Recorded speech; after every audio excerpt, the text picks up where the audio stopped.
Dáàdì ẹ káàárọ̀ sà. Báwo ni? Yes sà, ẹ káàárọ̀ sà. Ẹ pẹ̀lẹ́ o. Yes sà. Dáàdì ìjẹ́ wà wíẹ̀ pé àwọn ọba wọn lọ ṣe ìpàdé lọ́balọ́ba ní àná. Leko àbí? Leko bẹ́ẹ̀ ni Leko lánàá. A gbọ́ mi ò wá mọ̀ bóyá àwọn ará Ọ̀yọ́ gbọ́ o. Mi ò mọ̀ bóyá àwọn ará Ìwó náà bóyá wọ́n wà wíà. Wọ́n bá dẹ̀ gbọ́ Aláròyé láwa. Jẹ́ kán mọ̀ bí bó ṣe lọ. I was in Lagos. So mo dẹ̀ gbọ́, mo dẹ̀ lọ. Nǹkan tó ṣẹlẹ̀ ńbẹ̀ inú mi dùn wípé kálukú mọ wéètì ẹ̀ àtàláàfin àtolúwo kálukú mọ kíláàsì tí wọ́n bìlọ́ǹgì sí.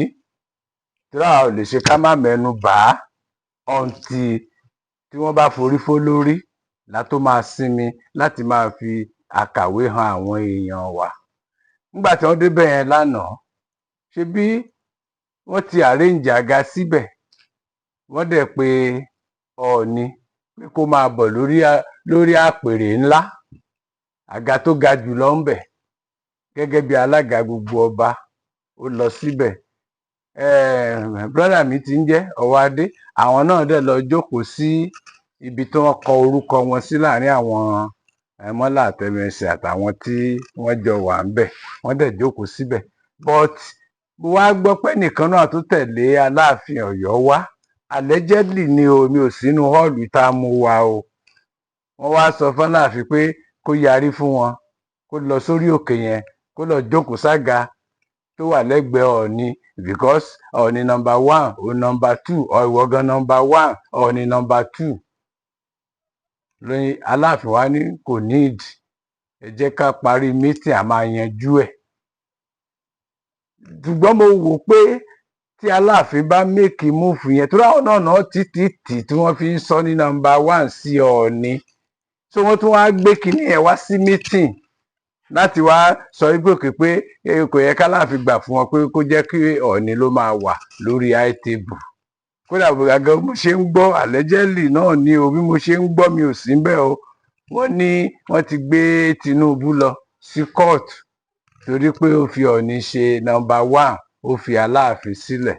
Àbọ̀tí àti ìmọ̀gbà tó máa bẹ̀rẹ̀ ìgbẹ́jọ́ yẹn o, bóyá ó sì máa wáyé.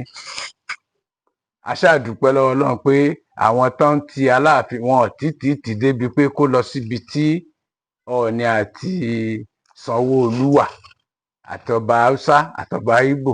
A ṣáà dúpẹ́ lọ́wọ́ Ọlọ́run torí àmọ́ tí bàbá dé lánàá yẹn kó má di pé instead kan gba ààfin Ọ̀yọ́ lọ kó má wàá gba kirikiri lọ. But a ṣáà dúpẹ́ lọ́wọ́ Ọlọ́run pé Ọlọ́run bomi paná àárín yẹn.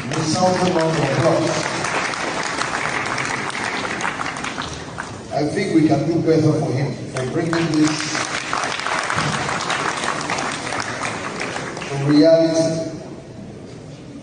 Thank you so very much on behalf of all of us. Very executive seat. Mere looking at them and sitting in our midst is way enough for us. Thank you so very much. And also, our very own Chairman of Progressive Governors Forum. I actually wonder that if you are not a governor, you will be a traditional ruler by now. Our drummer, who is very pro in terms of everything we do, want to use this opportunity again to thank you, His Excellency, Governor Hope Uzodinma. Thank you so very much for everything you do for us. On behalf of all traditional rulers, you have heard the speech delivered by him today, and I saw you nodding your head. You always say you will quote law for us now that you are the one that appointed us. We traditional rulers, and I'm very sure my other brother kings can confirm that. Also, Sultan of Sokoto. We are not competing with you. We are there to complement you in everything we do. You can see all the routine of kings from Lagos to representing indeed this is Lagos. Thank you for your time. Thank you for accommodating all of us from all the corners of this country. Tó bá dẹ̀ rántí nígbà tí Igbeneghu ń ṣe birthday sọ pé Aláàfin wa brother wa dé wọ́n lọ sọ́hùn at the end of the gbà tó ń débẹ̀ ẹni tó lọ represent Olúṣọ̀yà ìkànnì àwọn ọba tó wà lábẹ́ Ọọ̀ni Olúṣọ̀yà ló lọ represent Ọọ̀ni ńgbà tó ń lọ ọba 50 àádọ́ta ọba ló tẹ̀lé lọ sí ìlú Benin níbi tí Igbeneghu ti ń ṣe birthday. Aláàfin àwọn náà dá lọ pẹ̀lú àwọn ẹmẹsẹ̀ àtàwọn olóyè wọn láàfin wọ́n jọ lọ àwọn náà débẹ̀ ṣùgbọ́n tó wá fọ́nì ni pé sí àwọn ni pé ẹni tó wá rẹpísẹ́ǹtì Ọọ̀ni of Ifẹ̀ ni wọ́n kọ́kọ́ dárúkọ ni wọ́n kọ́kọ́ appreciate torí pé ṣọ̀pẹ́ tó lọ rẹpísẹ́ǹtì kábíyèsí Ọọ̀ni lòun náà at that particular occasion so lẹ́yìn ìgbà yẹn ni wọ́n wá ṣẹ̀ṣẹ̀ introduce kábíyèsí Aláàfin of Ọ̀yọ́ aláyélúwà ikú bàbá yèyé ọwọ́ adé bóyá the second mi mọ ibi táwọn bí lọ́hùn sí. Now ńgbà tí celebrant gan fẹ́ wọ chọ́ọ̀chì Jesus Christ ó mú mi lótùtù ìgbà tí Igbeneghu gan tó ń ṣe nǹkan tó fẹ́ wọlé wá jókòó wọ́n wá sáré bá Aláàfin pé kó dìde láàyè ibi tó wà àwọn náà wá kágbádá mọ́ra wọ́n wá kọjá sí ẹ̀gbẹ́ lọ́hùn mi ò dẹ̀ rí ibi tí Igbeneghu ti bọ̀ wọ́n lọ́wọ́ tàbí tó họ́ọ̀gì ẹ̀ tàbí tó kí tàbí tó bá sọ̀rọ̀ ẹ lọ wo fídíò yẹn dáadáa àfihàn yìí tẹ́ ẹ bá rí.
Ní àpẹẹrẹ bí ìgbà wípé kò pè wọ́n àwọn kan wo ti pé àwọn l'Aláàfin àwọn dẹ̀ ṣẹ̀ṣẹ̀ jẹ àwọn náà gbọ́dọ̀ trend bóyá làwọn náà fi wá sí òkèṣẹ́ Igbeneghu tó bá pé Igbeneghu ló invite wọn odidi ọba ó yẹ kán tiẹ̀ bọ́n họ́ọ̀gì ara wọn ó yẹ kán lè bọ́ra wọn lọ́wọ́ ó yẹ kán rẹ́rìn síra wọn ó yẹ kán fetí kóra wọn létí bọ́n tiẹ̀ ti ṣe yẹn ń ta tẹ́lẹ̀ ọ̀tọ̀ nìyẹn bó dẹ̀ mọ̀ pé according to that occasion bó ṣe rí nínú fídíò yìí ẹ ti rí wípé Aláàfin àti Igbeneghu gan wọn tí ìpàdé kó tó di pé church service bẹ̀rẹ̀ tó inú church yẹn náà ni wọ́n ti mọ̀ pé wọ́n ti jọ dé ṣùgbọ́n mo mọ̀ pé tó wáyé pé òde tó ń invite èèyàn sí ni á káràmáìsì kí yẹn kàrámù yẹn á pọ̀ tí Igbeneghu ìbá ṣe bọ̀dá kínní tí wọ́n ti ń jẹ́ Abdulrasheed ìyẹn Olúwo of Ìwó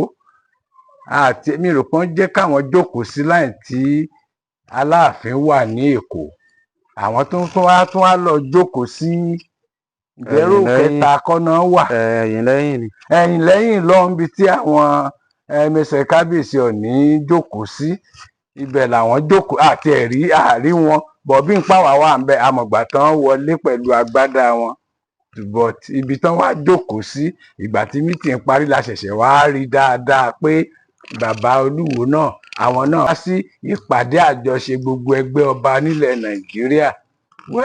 A ti dúpẹ́, ṣùgbọ́n gbogbo àwọn nǹkan tó ń ṣẹlẹ̀ yóò ti fi hàn wípé Ọọ̀ni làgbà. So kò yẹ ká tún ṣẹ̀ṣẹ̀ máa tún kéwì lórí ẹ̀, kò yẹ ká ṣẹ̀ṣẹ̀ máa kọ ìtàn lórí ẹ̀, kò yẹ ká ṣẹ̀ṣẹ̀ máa ànáùnsì lórí rédíò, kò yẹ ká kọ̀wé sí ẹni ọba nílẹ̀ Yorùbá, pàápàá àwọn tí wọ́n stubborn nínú wọn tó ń ṣagídí, tí wọ́n ń ṣe bíi fáànù Ìgbò àtijọ́, àwọn fáànù 40 náírà bí nǹkan là ń rà ń gbà yẹn, tí ọmọ gbọ̀n pẹ̀pẹ̀pẹ̀pẹ̀pẹ̀pẹ̀pẹ̀, irú àwọn yẹn, irú àwọn ọba bẹ́ẹ̀ tí wọ́n mọ̀ wọn ara wọn, àwọn ọba tí ò ní géèjì, tí wọ́n ní pòsíṣọ̀n, a ṣẹ̀ṣẹ̀ ní láti títí máa sọ fún wọn mọ́ wípé Ọọ̀ni o, ipò tó wà ní gbogbo ayé ti rí lókè téńté. Ọọ̀ni rìṣà ni wọ́n pè é, gbogbo ọba ni wọ́n máa ń pè ní gbákejì òrìṣà, wọ́n á ní aláṣẹ gbákejì òrìṣà. Ọọ̀ni ò ń ṣe gbákejì òrìṣà torí gbákejì Ọọ̀ni làwọn. Ọọ̀ni gangan lòrìṣà ni wọ́n ń ṣe ń pe òun pé Ọọ̀ni rìṣà. So gbogbo ọba tó kù, ibi tó yẹ kó yé ti yé àwọn tó yé òye nìyẹn, pé àwọn ọba tó kù tán bá dárúkọ wọn tán, wọ́n á ní igbákejì òrìṣà. Òrìṣà gangan níta ni Ọọ̀ni, kí òkè làwọn á gírì fún. Mo dẹ̀ ti sọ bí ẹ̀ẹ̀mejì ẹ̀ẹ̀mẹ́ta pé irú Aláàfin sìn àbólúwo tán bá ti gbà, táwọn aráàlú wọn bá wọn sọ̀rọ̀, tán bá ti gbà, iyì tí wọ́n ní tàbí táwọn baba ńlá wọn ti ní lọ́jọ́ sí á padà sórí àwọn náà wá níyì padà, gẹ́gẹ́ bí àwọn Aláàfin tó ti lọ, gẹ́gẹ́ bí àwọn Olúwo tó ti lọ. Nípa bẹ́ẹ̀ wọ́n á gbé ìgbésẹ̀ bíi ti Sunday Ìgbòho. Sunday Ìgbòho gbé ìgbésẹ̀, ó rójú rere ènìyàn, ó rójú rere Ọlọ́run, ó rí àánú gbà lọ́dọ̀ Ọọ̀ni rìṣà, ó sì rí àánú gbà gbogbo ilẹ̀ Yorùbá. Táwọn náà bá pa kítí mọ́ra, tí wọ́n pàtìjú tì, bọ́ọ̀ tí ẹ lè pe irú wa ẹ̀, àwọn tán lè pé náà wà, tá líìdì wọn lọ sọ́dọ̀ kábíyèsí, tá dẹ̀ fẹnu gbolẹ̀, tá dẹ̀ bẹ̀bẹ̀, tá ṣàlàyé, tá sọ̀rọ̀, Ọọ̀ni á fà á mọ́ra. Òun náà dọmọ Oòduà nìyẹn, tó Oòduà ń tọ́jú. Irú òde tí Ọọ̀ni of Ifẹ̀ ń lọ yìí, ṣe ló yẹ kó máa wẹ̀yìn kó máa rí Aláàfin, bí òtí Olúwo tiẹ̀ jìnnà sáwọn yẹn, àwọn tiẹ̀ nídìí àti máa rólúwo ń tiẹ̀. But irú Aláàfin yẹn ṣe ló yẹ kó dì mọ́ aṣọ kábíyèsí Ọọ̀ni Ifẹ̀, ó yẹ pé ibi tán bá ti rí kán pè wọ́n ní Táyé Kẹ́hìndé gan kò léèwọ̀, torí tọmọ bá dá sí bàbá ẹ̀ ń gbà míì, ọ̀rẹ́ bàbá ló máa ń jẹ́. So tó bá rí bẹ́ẹ̀, náà lè jàǹfààní irú eléyìí tó wá pírẹsidẹ́ǹtì lọ, k'Aláàfin wá pírẹsidẹ́ǹtì lọ, Ọọ̀ni náà wà ń bẹ̀. Àmọ́ bóyá pàdé kan náà ni wọ́n lọ ṣe ń bẹ̀. Ọọ̀ni wà bí Aláàfin wà ń bẹ̀. Nígbà tí Bọ́lá Tinubu máa jáde láti inú ilé, ó nawọ́ sí Aláàfin ni. Aláàfin sọ ọwọ́ méjèèjì l'Aláàfin fi gba ọwọ́ kan ti pírẹsidẹ́ǹtì. Nígbà tó déwájú Ọọ̀ni, ó dọ̀bálẹ̀ ni. Ṣé b'Aláàfin wà ń bẹ̀? Ó ń di instances mẹ́ta tá à ń sọ fún yín sìn. Ṣé b'Aláàfin wà ń bẹ̀? Níbi tí gbogbo wọn ti dìde t'Ọọ̀ni ò dẹ̀ dìde, tó dẹ̀ nawọ́ sí Aláàfin, t'Aláàfin fọwọ́ méjì gba ọwọ́ president. The same president Bọ́lá Tinubu ńgbà tó máa déwájú Ọọ̀ni, orí ìjókòó l'Ọọ̀ni wà, ṣe ló dọ̀bálẹ̀ f'Ọọ̀ni. So kí wá ń bo kí ni àwọn nǹkan àpẹẹrẹ wo la tún fẹ́ ṣe láti fi Ọọ̀ni hàn gẹ́gẹ́ bí àgbà Aláàfin, gẹ́gẹ́ bí bàbá sí Aláàfin, gẹ́gẹ́ bí bàbá sí Aláàfin.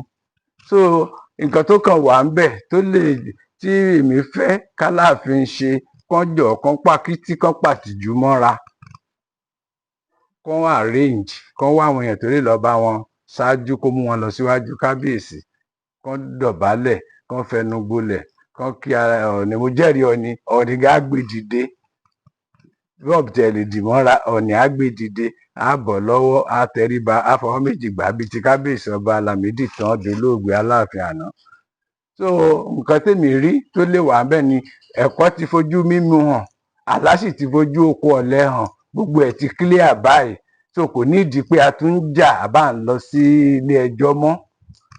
Kí ẹrú mọ rẹ̀ lẹ́rú, kí wọ̀fà mọ rẹ̀ ní wọ̀fà, kólóko máa ṣe bí ọba. Ẹ ṣé o.